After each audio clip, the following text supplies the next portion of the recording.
नमस्कार विद्यार्थी मित्रांनो, आज दिनांक 14 जून 2026 आजच्या चालू घडामोडींच्या व्हिडिओमध्ये मी अभिजित तुमच्या सर्वांचं सहर्ष स्वागत करतो। सुरुवात करूयात आजच्या प्रश्नांना। या ठिकाणी पहिला प्रश्न आहे, जागतिक शांतता निर्देशांक 2026 मध्ये प्रथम स्थान कोणत्या देशाचे राहिले आहे? या ठिकाणी पहा, जागतिक शांतता निर्देशांकामध्ये आइसलँड हा देश 2026 साली प्रथम क्रमांकावर राहिलेला आहे, म्हणून याचं उत्तर पर्याय सी असणार आहे।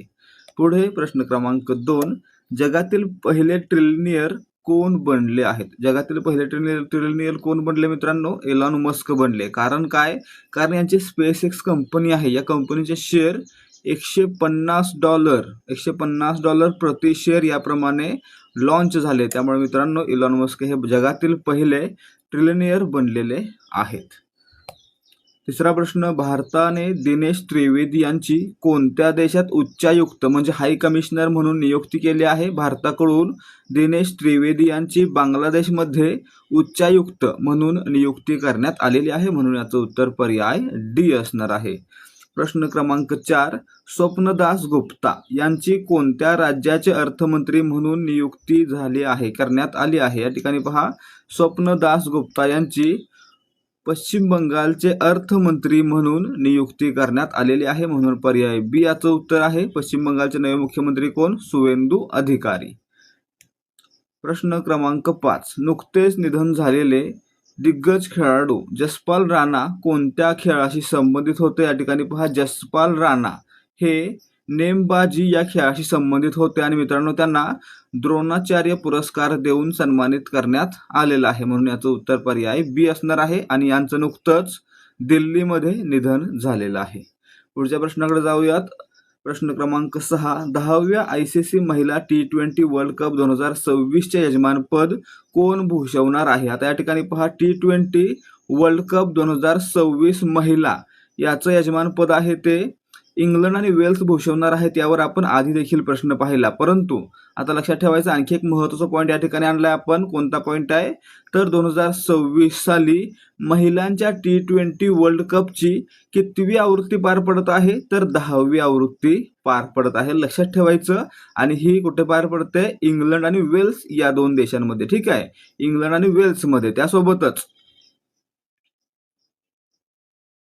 आणखी एक महत्त्वाची गोष्ट, या खेळासाठी या स्पर्धेसाठी भारताची जी महिलांची टीम गेलेली आहे त्याचे कॅप्टन कोण आहेत? हरमनप्रीत कौर आहेत, हे देखील लक्षात ठेवायचं। प्रश्न क्रमांक 7, आंतरराष्ट्रीय क्रिकेटमधून निवृत्ती जाहीर केलेला केन विल्यमसन कोणत्या देशाचा खेळाडू आहे? केन विल्यमसन न्यूझीलंडच्या क्रिकेट टीमचा कर्णधार, म्हणून याचं उत्तर काय असणार आहे? पर्याय बी, केन विल्यमसन हे न्यूझीलंड या देशातील आहेत किंवा या देशाचे खेळाडू आहेत। पुढे प्रश्न क्रमांक 8, तुर्की प्रजासत्ताकात भारताचे राजदूत म्हणून कोणाची नियुक्ती करण्यात आली आहे? या ठिकाणी पहा, रिपब्लिक ऑफ तुर्की किंवा तुर्की प्रजासत्ताक या देशामध्ये भारताचे राजदूत म्हणून रुद्र गौरव श्रेष्ठ यांची नियुक्ती करण्यात आलेली आहे, म्हणून याचं उत्तर पर्याय ए असणार आहे। तुर्की प्रजासत्ताक म्हटलं की रुद्र गौरव श्रेष्ठ, ठीक आहे। दिनेश त्रिवेदी म्हटलं तर काय? बांगलादेशमध्ये उच्चायुक्त, हे देखील लक्षात ठेवायचं आहे, विसरायचं नाहीये, असे प्रश्न येत असतात। प्रश्न क्रमांक 9, पंतप्रधान मोदी कोणत्या देशातील निस शहरात भारत इनोव्हेट्स शिखर परिषदेचे उद्घाटन करतील? आता या ठिकाणी पहा, 2026 साली भारत इनोव्हेट्स शिखर परिषद कुठे होणार आहे? निस या शहरात होणार आहे आणि निस हे शहर कोणत्या देशामध्ये आहे? तर फ्रान्स या देशामध्ये आहे, म्हणून पर्याय सी या प्रश्नाचं उत्तर आहे। प्रश्न क्रमांक 10, कोणत्या IITने मानवी मेंदूच्या स्टेमचा जगातील सर्वात तपशीलवार 3D ॲटलास जारी केला आहे? या ठिकाणी पहा, IIT मद्रासनं मानवी मेंदूचा स्टेमचा जगातील सर्वात तपशीलवार 3D ॲटलास जारी केलेला आहे, म्हणून याचं उत्तर पर्याय डी, IIT मद्रास हे असणार आहे। प्रश्न क्रमांक 11, दिग्गज नेमबाज जसपाल राणा यांना कोणत्या वर्षी द्रोणाचार्य पुरस्कार देऊन गौरवण्यात आलेलं होतं? आता या ठिकाणी पाहायचं 11वा प्रश्न काय आहे? जसपाल राणा यांना कोणत्या वर्षी द्रोणाचार्य पुरस्कार देण्यात आलेला होता? तर पाहायचं, जसपाल राणा यांना 2020 मध्ये द्रोणाचार्य पुरस्कार देऊन सन्मानित करण्यात आलेलं होतं, म्हणून याचं उत्तर पर्याय सी असणार आहे. हा पुरस्कार कोणाला दिला जातो, तर क्रीडा क्षेत्रामध्ये प्रशिक्षण देणाऱ्या प्रशिक्षकांना हा पुरस्कार दिला जातो. पुढे प्रश्न क्रमांक 12. जसपाल राणा यांना वयाच्या अवघ्या 21व्या वर्षी कोणता प्रतिष्ठेचा पुरस्कार मिळालेला होता? या ठिकाणी पहा, वयाच्या 21व्या वर्षी जसपाल राणा यांना पद्मश्री पुरस्कार देण्यात आलेला होता. याचं उत्तर असणार आहे पर्याय बी. मित्रांनो, यांनी नेमबाजी या खेळ प्रकारामध्ये ऑलिम्पिकमध्ये पदक पटकावलेलं होतं. प्रश्न क्रमांक 13.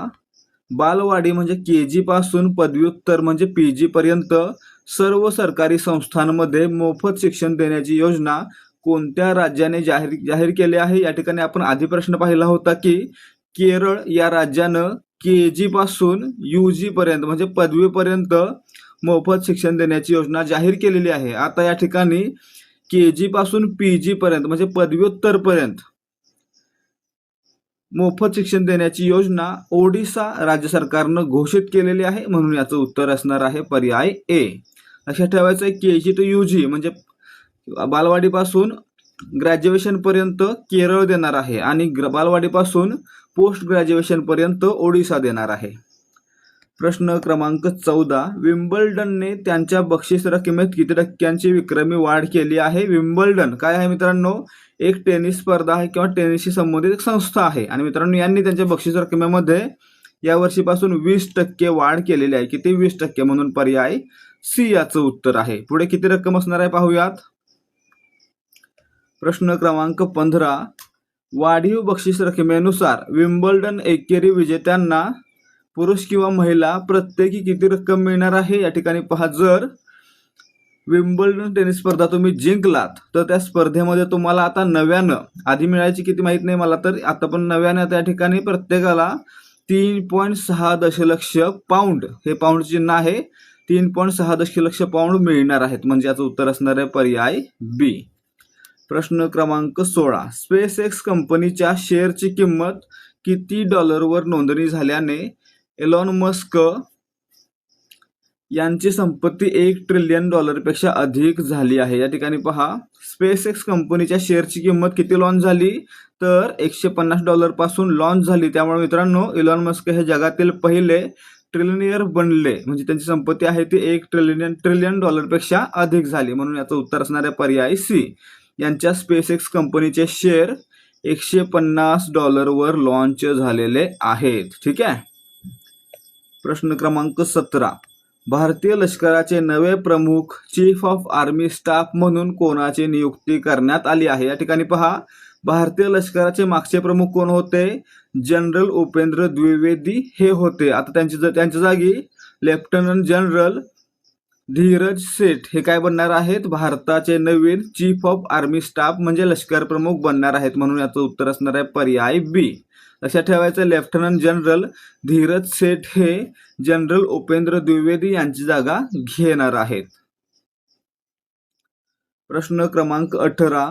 लेफ्टनंट जनरल धीरज सेठ हे नवे लष्कर प्रमुख म्हणून कोणाची जागा घेतील? तर जनरल उपेंद्र द्विवेदी यांची जागा ते घेणार आहेत, म्हणजे याचं उत्तर आहे पर्याय ए. ठीक आहे.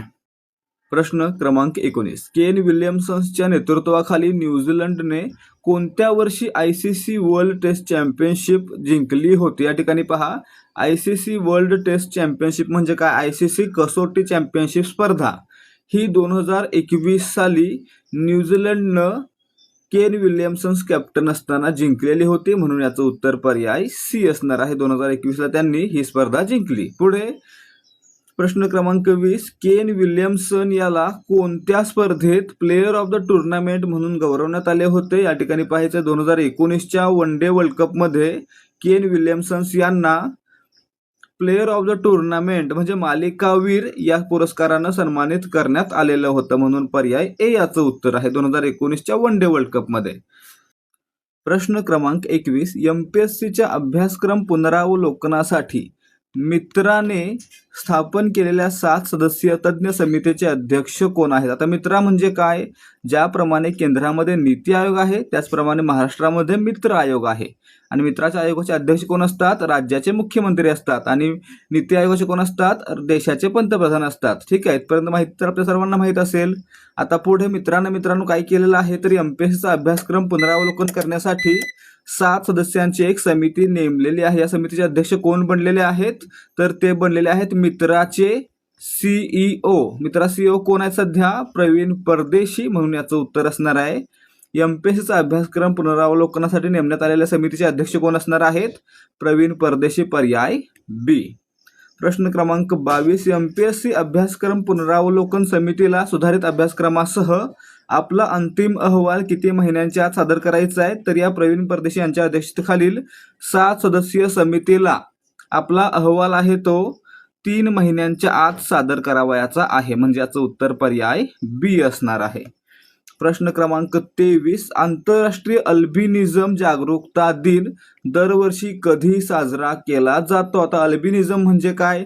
सर्वात आधी पहा, अल्बिनो कोणाला म्हणतात? ज्याच्या शरीरामध्ये रंगद्रव्य कमी आहे. उदाहरणार्थ अजगर पाहिलं असेल आपण, पांढरं अजगर पण काही वेळा असतं. तर ते पांढरं अजगर पांढरं का असतं? राखाडी दगडी रंगाचं का नसतं? कारण याच्यामध्ये रंगहीनता असते किंवा रंगद्रव्यांची कमतरता असते. मित्रांनो, अशांना काय म्हणायचं? अल्बिनो म्हणायचं. मित्रांनो, यांच्यासाठीच अल्बिनिझम दिवस आहे तो दरवर्षी 13 जूनला साजरा केला जातो, म्हणून पर्याय सी याचं उत्तर असणार आहे. प्रश्न क्रमांक 24. संयुक्त राष्ट्रांनी कोणत्या वर्षी आंतरराष्ट्रीय अल्बिनिझम जागरूकता दिन पाळण्याची घोषणा केली होती? या ठिकाणी पहा, संयुक्त राष्ट्रांनी म्हणजे UN दरवर्षी 13 जून हा दिवस आंतरराष्ट्रीय अल्बिनिझम जागरूकता दिवस म्हणून पाळण्याची घोषणा केली होती आणि ही घोषणा आहे ती 2014 साली केली होती, म्हणून याचं उत्तर पर्याय सी असणार आहे. आणि आता पुढील प्रश्न आहे, दरवर्षी 13 जून रोजी कोणता क्रीडा दिन साजरा केला जातो जो बेसबॉलचा सुधारित प्रकार मानला जातो? त्या ठिकाणी पहा, बेसबॉलचा सुधारित प्रकार आहे सॉफ्टबॉल आणि मित्रांनो दरवर्षी 13 जून रोजी जागतिक सॉफ्टबॉल दिन साजरा केला जातो, म्हणून याचं उत्तर पर्याय बी असणार आहे. अशा प्रकारे मित्रांनो आपले आजचे प्रश्न समाप्त झालेले आहेत. जर तुम्हाला आजच्या प्रश्नांची उत्तरं आणि त्यांचं स्पष्टीकरण समजलं असेल तर व्हिडिओला लाईक करा. अशाच प्रकारचे प्रश्नोत्तरांचे व्हिडिओ दररोज पाहण्यासाठी आपल्या चॅनलला सबस्क्राईब करा. भेटूयात पुढच्या भागामध्ये. जय हिंद, जय भारत आणि जय महाराष्ट्र.